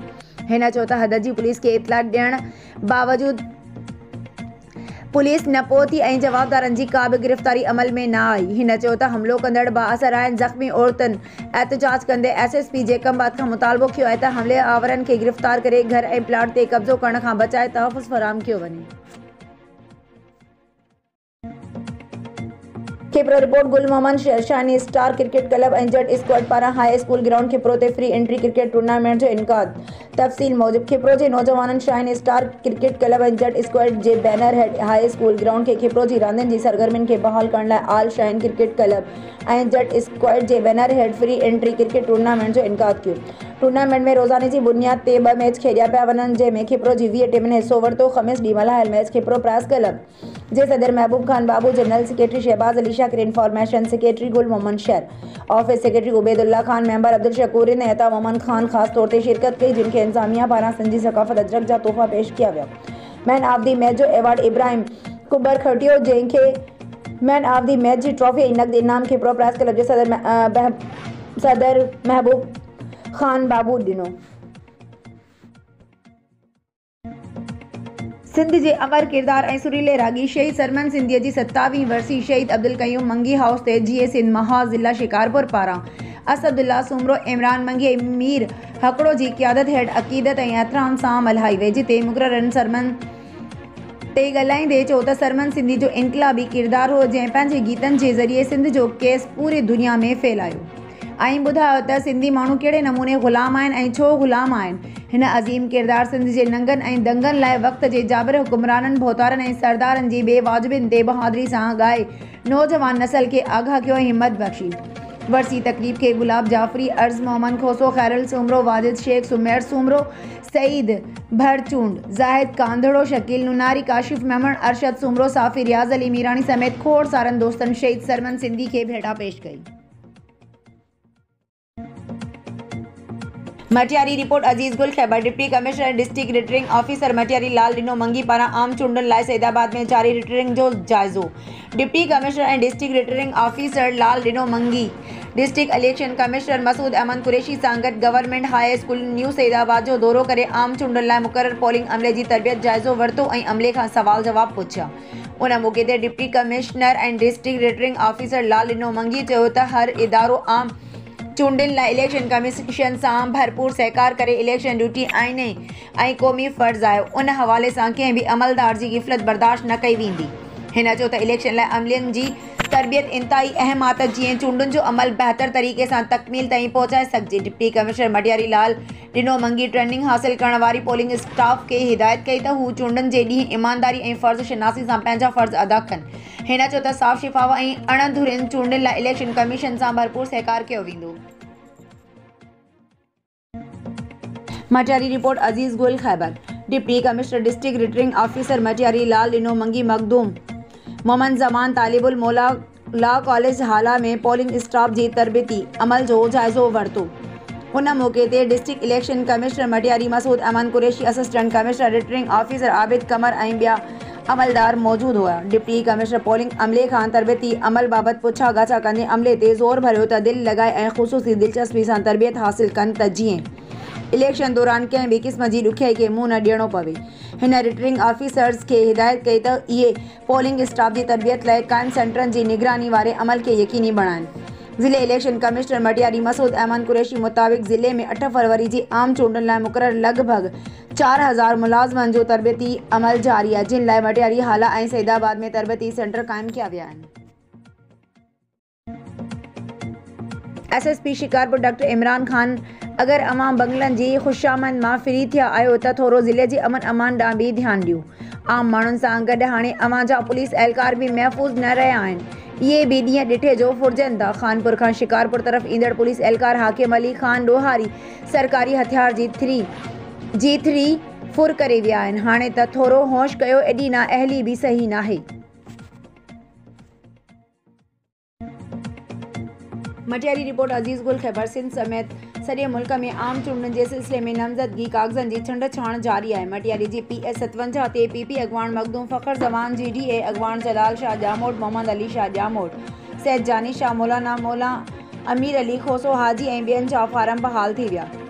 सारंग मेंगमाणो नामज़दगी वारा फारम बहाल थी विया आहिनि, जॾहिं त PS 56 ते मखदूम महबूब ज़मान, बशीर मेमण, मौलवी मक़बूल समो हाजी सारंग मेंगवाड़ो ऐं ॿियनि जा फारम बहाल थी विया आहिनि। ऐं NA 216 क़ौमी ते PP जी मखदूम जमील ज़मान, मुस्लिम लीग नवाज़ सिंध जे सदर बशीर अहमद मेमण, JUIG सलीम सिंधी, मोहरम राज़ ख़ासकरी ऐं ॿियनि जा फारम बहाल थी विया।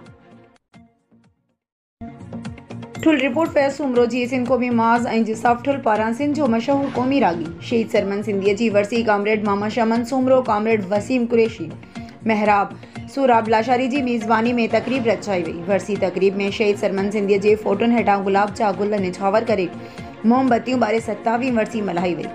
उन मौक़े ते मामा शमन सूमरो, वसीम कुरैशी, कामरेड रशीद भट्टी, गुलमीर बुरड़ो, वहीद सिंधी, महराब लाशारी, शाहिद सिंधी, जानिब संदड़ो, ॾाॾो कुरैशी, जाफ़र सिंधी, सिराज सरकी, आतिफ लाशारी, अब्बास सरकी, बशीर लाशारी ऐं ॿियनि कारकुननि वॾे अंग में शिरकत कई।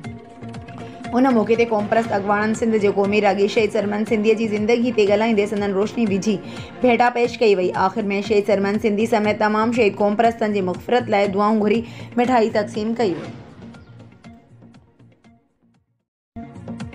दादू report Mukhtiar Ali Soomro. Sindh education foundation समाजी तंज़ीम basic urban services for Katchi Abadi जे ज़ेर इंतज़ाम हेठि सिंध एजुकेशन फाउंडेशन जी मदद सां हलंदड़ LTEP सेंटर ॻोठ हासिल खोसो ऐं tree top educational system Karar Khoso campus में सिंधी सकाफ़ती तकरीबूं मुनक़द थियूं। मुख़्तलिफ़ स्कूलन जे शागिर्दाननि शिरकत कई। तकरीब के एक्सिक्यूटिव डायरेक्टर बस्ती मैडम शुरत खातून, रिजवाना फातिमा, शिराज अली, मंगी बदरदीन, तुनियो नादिर खोसो, हाजी माशूक अली खोसो ऐं ॿियनि ख़िताब कंदे चयो त तालीम सां गॾु सिंध जे शानदार रवायतनि खे बैनुल अक़वामी प्लेटफॉर्म ते नुमायां करे सघिजे थो।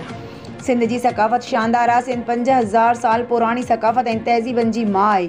ज़रूरत उन ॻाल्हि जी आहे त सिंध जी बहितरी सकाफ़त खे उजागर कयो वञे। हिन चयो त सिंध में आला मयार जी तालीम ऐं क्वालिटी एजुकेशन जी तरक़ी ऐं सिंध एजुकेशन फाउंडेशन जे अहम किरदार खे विसारे नथो सघिजे। तकरीब के शागिर्दाननि नुसरत, महविश, बशीरा, बिरोही, जान मोहम्मद, रोज़ीना, सना, कायनात, सनम टेबलोस पेश कया। शागिर्दनि तकरीरूं कयूं।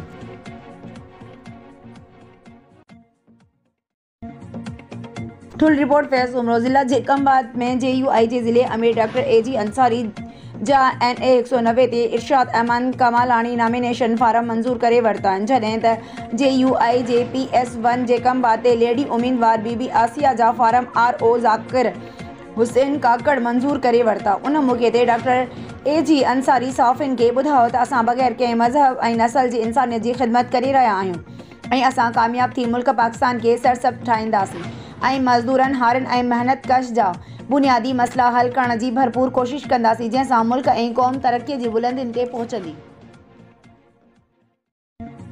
ठुल रिपोर्ट फैज़ सुमरो। ठुल जे PS2 ते 14 उम्मीदवारनि जा फारम बहाल थी विया आहिनि। PP उम्मीदवार डॉक्टर सोराब ख़ान सरकी, JUI उम्मीदवार शफ़ीक अहमद खोसो जा फारम बहाल थी विया आहिनि, जॾहिं त रेस मंज़ूर अहमद नुनारी, मीर हसन ख़ान सरकी, सरदार ज़ादा ज़ुहैब ज़ुल्फ़कार सरकी, मीर मोहम्मद ख़ान खोसो, सैद अब्दुल बासित शाह, मौला बख्श खोसो, मैडम उरूसा लाशारी, सलीम अहमद बुरड़ो, अहमद अली बिरोही, अब्दुल हफ़ीज़ बाजारानी, सलीम सैफ खोसो ऐं रियाज़ अहमद बुरड़ो जी नामज़दगी फारम बहाल थी विया आहिनि। फारम बहाल थियण बाद उम्मीदवारनि फ़ौतियुनि जी उज़रख़्वाहियूं शुरू करे पंहिंजे वर्क तेज़ करे छॾी आहे। ब्यूरो चीफ ज़िला दादू साहब खान हालो जी रिपोर्ट मुताबिक़ मेहड़ में सिंध तरक्की पसंद पार्टी तालका मेहड़ जो इजलास थी गुज़रियो, जंहिंजी सदारत पीर घंबल शाह पिण कई, जंहिंमें ज़िले दादूअ जे जनरल सेक्रेटरी महबूब लाखेर, ज़िले दादूअ जे जॉइंट सेक्रेटरी वहीद सुप्रियो पिण शिरकत कई। सिंध तरक्की पसंद पार्टीअ जे ज़िले दादू सदर सैद घंबल शाह पारां सिंध तरक्की पसंद पार्टी तालके मेहड़ जी इलेक्शन कराई वई, जंहिंमें नियाज़गाद बिना मुक़ाबले सदर चूंडिजी वियो। नायब सदर Afzal Lakher, general secretary Rashid Kaskeli, joint secretary Rafiq Sodar, खजांची Shabir Rind, press secretary Ali Hassan Kalhoro, information secretary Abdul Qadir Gancho ते मुश्तमिल बॉडी चूंडी वई।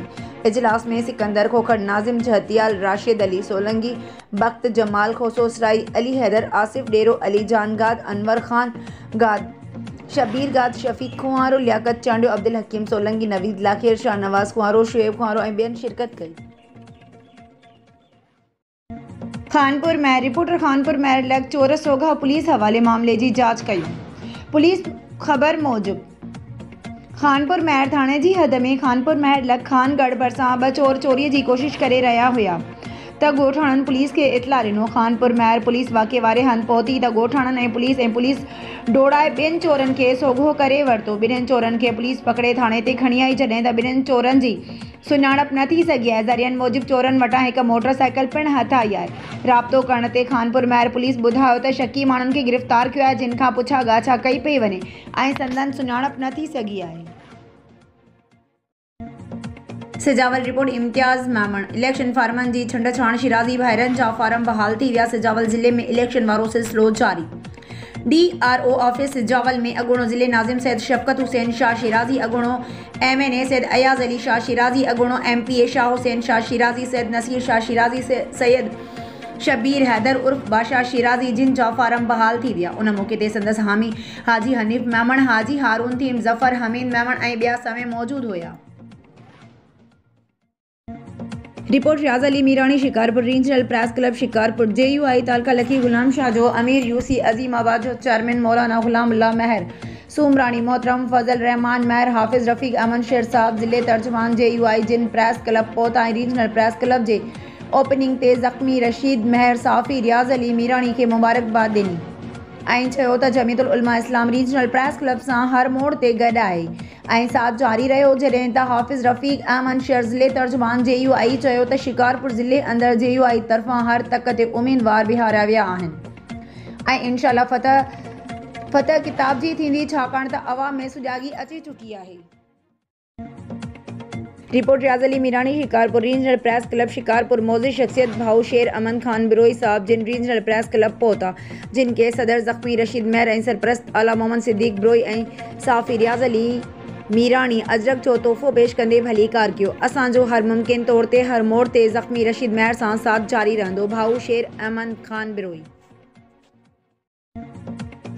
ठारू शाह जे दस्तगीर कॉलोनी में सालन जो भेणीवे जे घर ते मुबैना तौर हमलो, मारकुट बाद ॿिनि औरतुनि समेत 3 ॿारनि खे अगवा करण जो इल्ज़ाम। एहतजाज NC दाख़िल।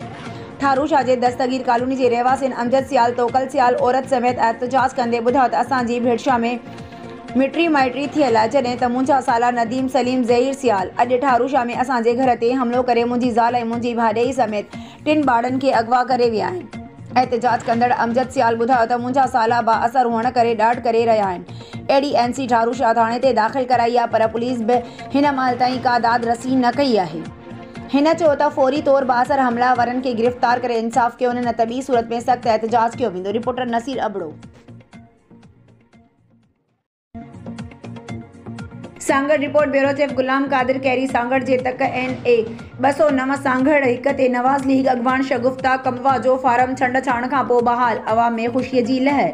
शगुफ्ता कमवा फार्म बहाल थियण खां पोइ मीडिया सां ॻाल्हाईंदे ॿुधायो त मां तमामु घणो ख़ुशि आहियां जो मुंहिंजो क़ाइद मोहम्मद नवाज़ शरीफ़ ऐं सिंध जे सदर मोहतरम बशीर अहमद मेमण जी निहायती शुक्रगुज़ार आहियां, जिन मूं ते एतमाद करे मूंखे NA 209 सांगड़ हिक ते टिकट ॾिनी। मुंहिंजो मिशन अवाम जी ख़िदमत करण जो मिशन आहे, जंहिंजो लगन ऐं महिनत सां अवाम जे हक़नि ते धाड़ो हणण वारनि खे ॿुधाइणु चाहियां थी त अवाम जे हक़नि ते धाड़ो हणण न ॾींदासीं ऐं अवाम सां गॾु हूंदासीं ऐं कामयाब थी अवाम सां कयल वाइदा पूरा कंदासीं।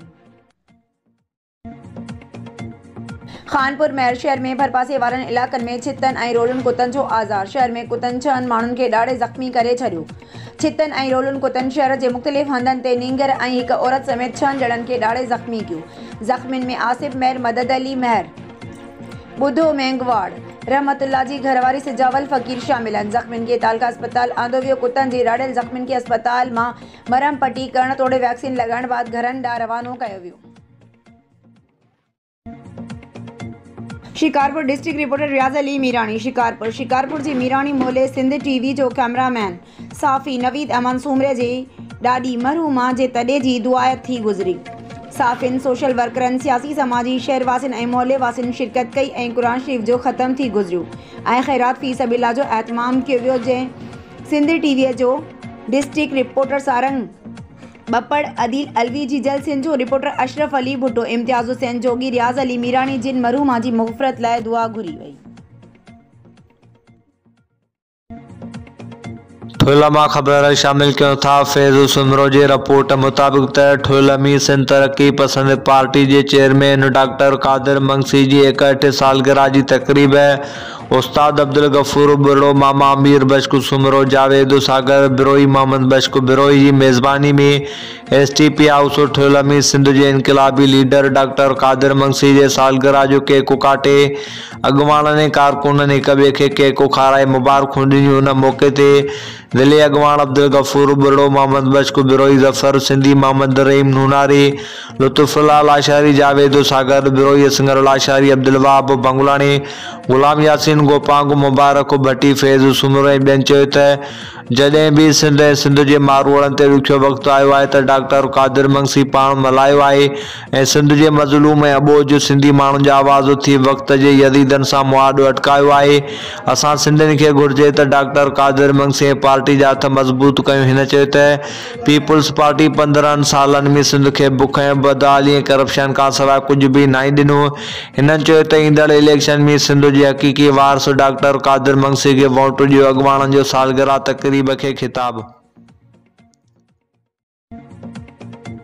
दादू रिपोर्ट मुख्तियार अली सूमरो। दादू में कुर्बान क्लब पारां 41 ऑल पाकिस्तान कुर्बान शूटिंग वॉलीबॉल 3 रोज़ा टूर्नामेंट मरहूम सिकंदर घलू ऐं मरहूम गुलाम मुस्तफ़ा ज़हूर जी यादि में कराई वई, जंहिंजो फाइनल मैच थी गुज़रियो। फाइनल मैच में मेहमान ख़ासि अॻूणो MPA बैरिस्टर पीर मुजीबुल हक़ ऐं टूर्नामेंट सेक्रेटरी अॻूणो SSP ग़ुलाम हुसैन मस्तोई। फाइनल खटींदड़ ऐं ॿियनि रांदीगरनि में इनाम विरहाया। अल फरीद क्लब साहिवाल ऐं MK दिल बदीन जी टीमुनि में फाइनल मैच थियो। सख़्त मुक़ाबले खां पोइ अल फरीद क्लब साहिवाल जी टीम MK दिल क्लब बदीन खे शिकस्त ॾेई फाइनल मैच खटे वरितो। टूर्नामेंट में पाकिस्तान जे चइनी सूबनि मां 42 खां वधीक टीमुनि हिसो वरितो। अॻूणो MPA barrister Pir Mujibul Haq, tournament secretary अॻूणो SSP ग़ुलाम हुसैन मस्तोई, फाइनल खटींदड़ टीम अल फरीद क्लब साहिवाल खे 50,000 कैश विनर ट्रॉफी, फाइनल खटींदड़ टीम जे 7 रांदीगरनि खे बोस्की जा पटका पिणु इनाम तौरु ॾिना विया। जॾहिं त फाइनल हाराईंदड़ टीम MK दिल क्लब बदीन खे 40,000 कैश ट्रॉफी ऐं फाइनल टीम हाराईंदड़ टीम जे 7 रांदीगरनि खे 7 कंबल इनाम तौरु ॾिना विया। सेमीफाइनल हारींदड़ टीमुनि खे 20,000 कैश इनाम, मैन ऑफ दी टूर्नामेंट खे ट्रॉफी ऐं 10,000 कैश इनाम ॾिनो वियो। जॾहिं त टूर्नामेंट में खेॾंदड़ सभिनी टीमुनि जे रांदीगरनि में पिणु इनाम विरहाया विया।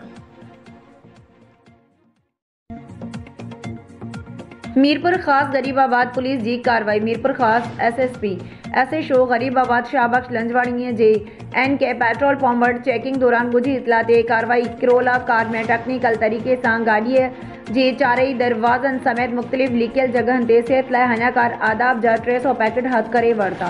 ॿिए ज़िले सां तालुक़ रखंदड़ मंशियात फ़रोज़ ज़ुल्फ़कार जतोई ऐं कार खे पंहिंजी तहवील में वॾी केस दाख़िल करे छॾियो आहे। ॿुधायो वञे पियो त मंशियात फ़रोज़ ज़ुल्फ़कार जतोई शेख बरकियो जो रहवासी आहे, जेको मंशियात खे ॻुझे तरीक़े सां मीरपुर ख़ास जे मुख़्तलिफ़ हंधनि ते पहुचाए विकिरो कंदो हो। जंहिं जे इतला ते गरीबाबाद जी पुलिस एहलकारनि समेत SHO शाहबख्श लंजवाणी जी अॻवानी में अहिड़ी मंशियात सां भरियल कार ऐं जवाबदार खे हथ करे कार्रवाई अमल में आंदी आहे। SHO जो वधीक चवणु आहे त DIG ऐं SSP साहब जे वाज़े हुकुम आहे ज़िले में मंशियात जो ख़ात्मो आणण लाइ हर मुमकिन कोशिश करे संदनि घेरो तंग कयो वञे त जीअं मीरपुर ख़ास ज़िले में मंशियात ऐं मंशियात फ़रोशनि जो को वजूद ई न रहे। उन सिलसिले में अॼु ॻुझी इतला ते कार्रवाई करे सिहत लाइ हानिकार आदाब हथ कई आहे। जवाबदार खां वधीक जांच करे रहिया आहियूं। ऐवान साफ़त सूमार समय जो सेक्रेटरी पाकिस्तान पीपल्स पार्टी जे को चेयरमैन आसिफ अली ज़रदारी जी मुक़ाबले में NA 207 नवाब शाह नौजवान समाज सुधारक अबू आमिर लाखो संदसि साम्हूं इलेक्शन वेड़ लाइ फारम जमा कराए छॾियो। फारम जमा कराइण बाद हिन मीडिया सां ॻाल्हाईंदे चयो त सिंध जे पीढ़ियल तबिके जी नुमाइंदगी करण ऐं ख़ासि करे नवाब शाह वासिन सां गुज़िरियल 15 सालनि खां जारी ज़ुल्म ख़िलाफ़ आवाज़ उथाइण लाइ इलेक्शन में हिसो वरितो आहे। हिते जे करप्ट निज़ाम जागीरदाराना ऐं सरदारना सोच माण्हुनि खे हिसाए खेनि कमज़ोर करे संदन हक़नि ते धाड़ा हणी पाण सुखिया सताबा ऐं अवाम खे मानी गभे लाइ परेशान कयो आहे। हिन चयो त पूरे सिंध अताब हेठि आहे, पर ख़ासि करे नवाब शाह में का बि बुनियादी सहूलियत मौजूदु न आहे, न तालीम, न सिहत, न इंसाफ़, न ई अमन व अमान। अफ़सोस जो ही शहर हुकुमराननि जो रहियो आहे, पर सिर्फ़ु मनपसंद माण्हुनि जी हुकुमरानी इदारनि मथां कमीशन माफ़िया जो होल्डर रहंदो अचे। उन करे उन समूरे करप्ट निज़ाम खे ख़तमु करण जो वाइद हल ईमानदारी ऐं मुख़लिस नुमाइंदनि जो ऐवाननि में पहुचणु आहे, जे लाइ नवाब शाह जे अवाम में सुजाॻी पैदा करण लाइ असां इलेक्शन में हिसो वठी रहिया आहियूं। हिन उहो बि चयो त अवाम खे उहो शोर ॾियणो आहे त हू पंहिंजे वोट जो दुरुस्त इस्तेमालु कनि, छाकाणि जो उहो वोट ई आहे जेको संदनि क़िस्मत संवारे ऐं बिगाड़े सघे थो। हिन हिक सवाल जे जवाब में चयो त आउं पुर उमीद आहियां नवाब शाह जे माण्हुनि मां त हू मूंखे कामयाबु कंदा, छाकाणि जो हू करप्ट हुकुमराननि मां बेज़ार थी चुका आहिनि, जिन खे जीअण जो हक़ बि खसे छॾियो आहे। हिन उहो बि चयो त खटण ऐं हाराइण ज़िंदगीअ जो हिसो आहे, पर महाॾो अटकाइण बहादुरी आहे।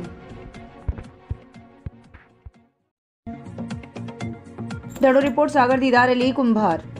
बनो में मोबाइल कंपनियुनि जा टावर बंदि हुअण ख़िलाफ़ शहरियुनि ऐं सियासी समाजी तंज़ीमुनि जो सख़्तु एहतजाज।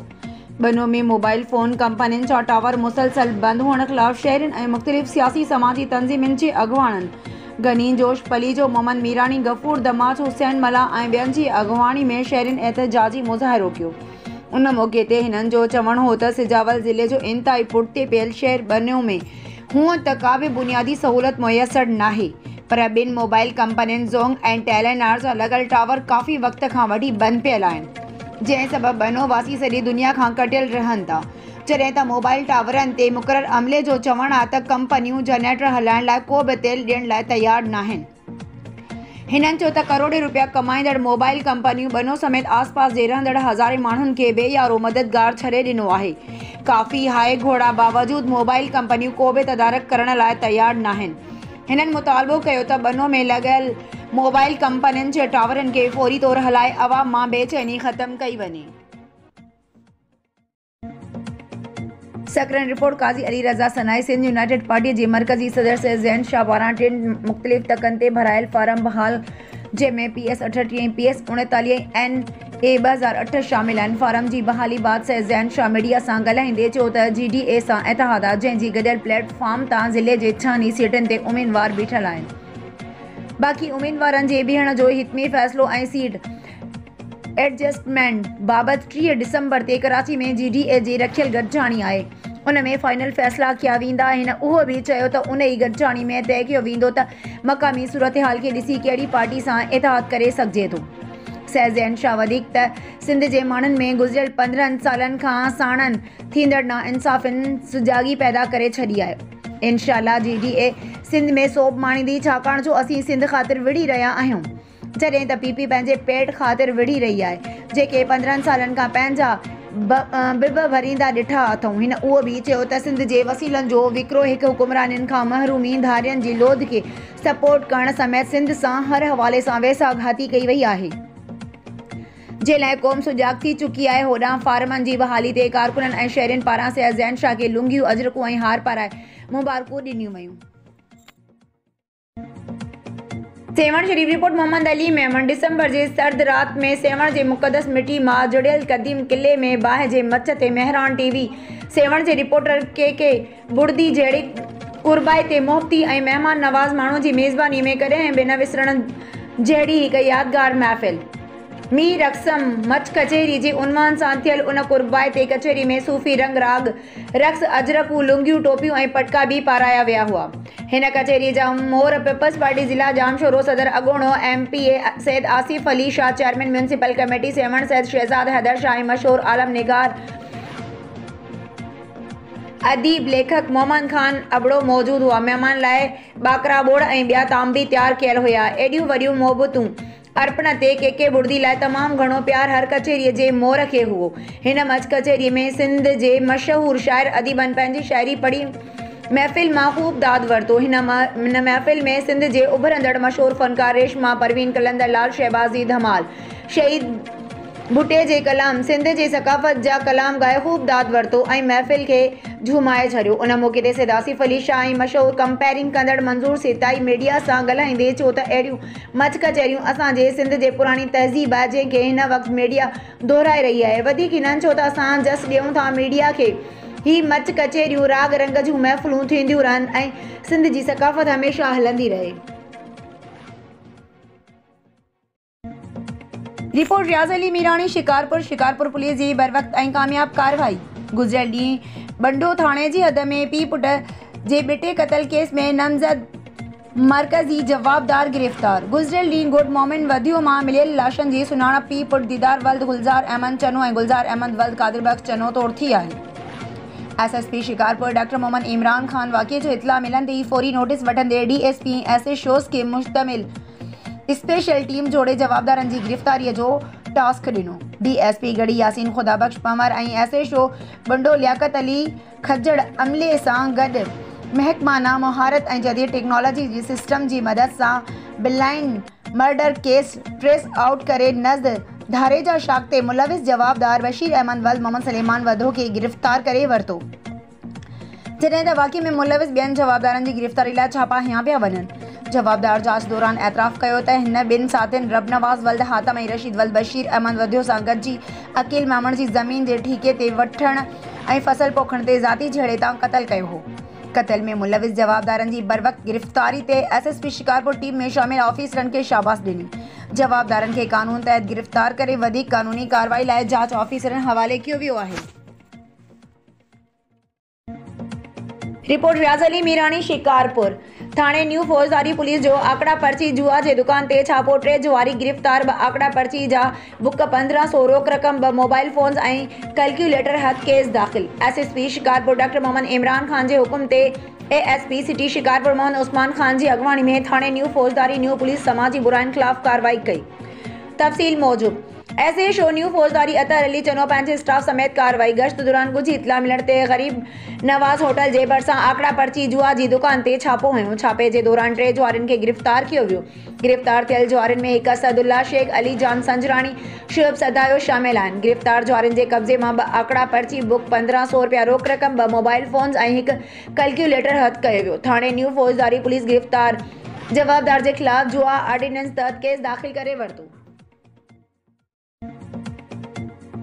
काज़ी अहमद रिपोर्ट साहिल लखो मुल्क में थींदड़ 8 फरवरी ते ऐलानियल आम चूंडुनि में हिसो वठण लाइ काज़ी अहमद जे सूबाई तक PS39 ते SUP जे मरकज़ी सदर ऐं GDA अॻवान से ज़ैन शाह तरफ़ां RO ऑफिस काज़ी अहमद पहुची नामज़दगी फारम जांच पड़ताल कराया। बाद में RO ऑफिस ॿाहिरां मीडिया सां ॻाल्हाईंदे चयो त PS39 काज़ी अहमद NA 208 ते फारम बहाल थियो आहे। हाणे PS38 सकड़नि ॾे वञा पियो। मूं ॿियनि मुख़्तलिफ़ जे GDA जे दोस्तनि बि फारम भराया आहिनि। हफ़्ते अंदरि इजलास में फ़ैसिलो करे उम्मीदवारनि जी हितमी लिस्ट जारी कई वेंदी। पीपल्स पार्टी पंहिंजे दौर हुकूमत में बेईमान ऐं सिंध दुश्मन रही आहे। पीपल्स पार्टी सां तालुक़ रखंदड़ कहिड़ो बि उम्मीदवार साम्हूं अचे पर हिन जो साॻियो तरीक़ो सिंध दुश्मनीअ वारो रहंदो। इस्टेब्लिशमेंट सां 2008 में बी डील तहत हुकूमत वरिती, जेको ही अञा ताईं बि वठंदा पिया अचनि, छो जो सिंध विरहण ऐं सिंध इकलियती में तब्दील करण जे सौदे में हिननि खे हुकूमत मिले थी। असां उन ते अफ़सोस जो इज़हार करियूं था। असां क़ौमी सोच रखंदड़ क़ौमी कारकुननि, वतन दोस्त सोच रखंदड़नि ते फ़र्ज़ु थिए थो त सिंध खे बचाइण, बेईमाननि खे भॼाइण ऐं आम माण्हू ग़रीब जो तदारक करणु, इंसाफ़ ऐं ईमानदारी वारो माहौल पैदा करणु, असांजा जेकी बि फैसिलिटेशन इदारा पुलिस, रेवेन्यू, इरिगेशन, एग्रीकल्चर समेत ॿियनि इदारनि खे इस्तेमालु करे अवाम खे ग़ुलाम बणाईंदा आहिनि। जेकॾहिं असांखे मौक़ो मिलियो त इहे सभु अवाम ऑफिसूं हूंदियूं जिते करप्शन बंदि हूंदो। उन मौक़े ते साणस गॾु एडवोकेट सचल, मुजीब माशी, तालके सदर मोहसिन राव, ॿिया पार्टी वर्कर गॾु हुया। काज़ी अहमद रिपोर्ट साहिल लखो। काज़ी अहमद तालके जे सूबाई तक PS39 ते नामज़दगी कागज़नि जी छंड छाण वारो अमल जारी आहे। PPA जे उम्मीदवार डॉक्टर बहादुर खान डायरी ऐं अॻोड़ो MPA सरदार खान मोहम्मद डायरी जो नामज़दगी फारम जी रिटर्निंग ऑफिस काज़ी अहमद बाबर निज़ामानी छंड छाण बाद बहाल करे छॾिया। उन मौक़े ते पीपल्स पार्टी उम्मीदवार डॉक्टर बहादुर खान डायरी मीडिया सां ॻाल्हाईंदे चयो त अल्लाह जो शुक्र आहे, मुंहिंजो नॉमिनेशन फारम बहाल थी वियो। मूंखे टिकट ॾियण जो उहो फ़ैसिलो जेको पार्टी जे चेयरमैन जो हूंदो। तक जी आवाम जे लाइ असांजा 24 कलाक असांजा दरवाज़ा खुलियल आहिनि ऐं रहंदा। जेके दोस्त ईंदा उन्हनि जा कम कंदो आहियां। बाक़ी को कमु थींदो आहे, को न बि थियो हुजे। बाक़ी जेकी दोस्त मूं ते एतिराज़ कनि था, इहे मूं वटि अचनि या मां उन्हनि ॾे वेंदुसि, उन्हनि जा एतिराज़ दूर कंदुसि। जंहिं ॾींहुं सरदार इफ़्तिख़ार उन्हड़ मुंहिंजे साम्हूं फारम जमा कराइण आयो हो, मूं उन जूं ॻाल्हियूं ॿुधियूं हुयूं। मुंहिंजो भाउ आहे, हू असांजो पंहिंजो घरु आहे, उन सां बि मुलाक़ात कंदुसि। बाक़ी इफ़्तिख़ार चवे पियो त डॉक्टर बहादुर डायरी कम नाहिनि कराया, सो मां काज़ी अहमद में स्ट्रीट लाइटूं मूं लॻरायूं। हाशिम राव समेत शहर अंदरि घिटियुनि जो कमु जेकी मूं फंड हुया उन्हनि मां कम कराया हुआ। सरदार इफ़्तिख़ार उन्हड़ जाम, आफ्ताब उन्हड़ जाम, तबरीज़ हुजे, पाण में ठही वेंदासीं ऐं गॾिजी कमु कराइबा।